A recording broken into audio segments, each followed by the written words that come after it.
Many of you have probably seen the headlines lately saying that Canada is about to cancel thousands of immigration applications. There's been a lot of talk about Bill C-2, Bill C-12, and all kinds of speculation about what's really going on. So in this video, I'm going to explain what these bills actually mean, what stage they're at, and how they could impact your immigration application. Let's start with Bill C-2. It was first introduced earlier this year and focused mostly on border enforcement and general security measures, not just immigration. But one part of Bill C-2 caused major controversy.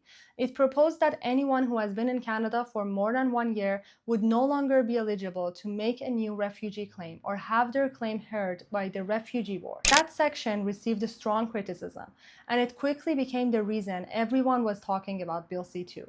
Bill C-2 never moved forward. It stayed at first reading and was never debated again.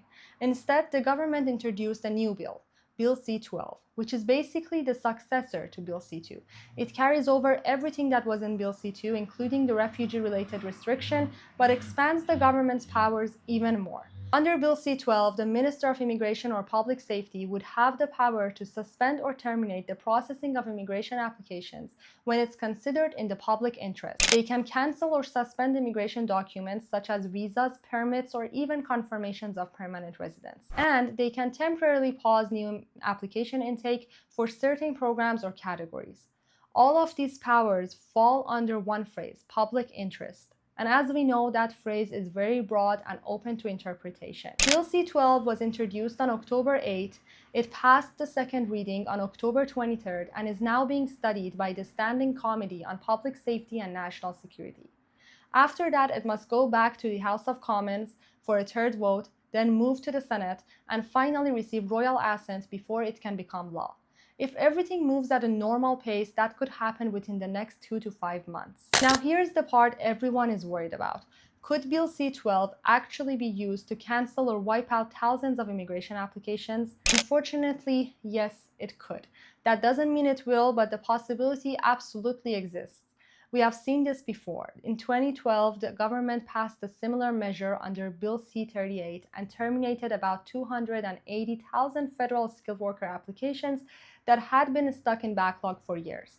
All those files were closed and the fees refunded just to clear the system and start fresh. Now let's look at the bigger picture. Canada's immigration backlog right now is massive. According to IRCC's latest data, more than 760,000 applications are currently delayed beyond normal processing times.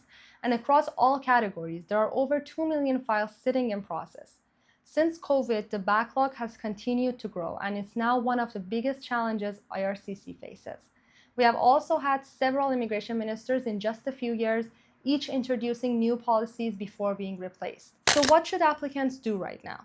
If you're inside Canada and you haven't yet applied for permanent residence, start planning your pathway now.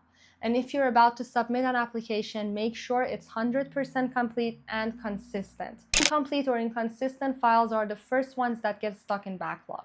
And those are exactly the cases that could be most at risk if this bill ever comes into force. Every missing document, every small mistake, it all matters now more than ever. If the government decides to clear the backlog again, those pending applications could be the first to go.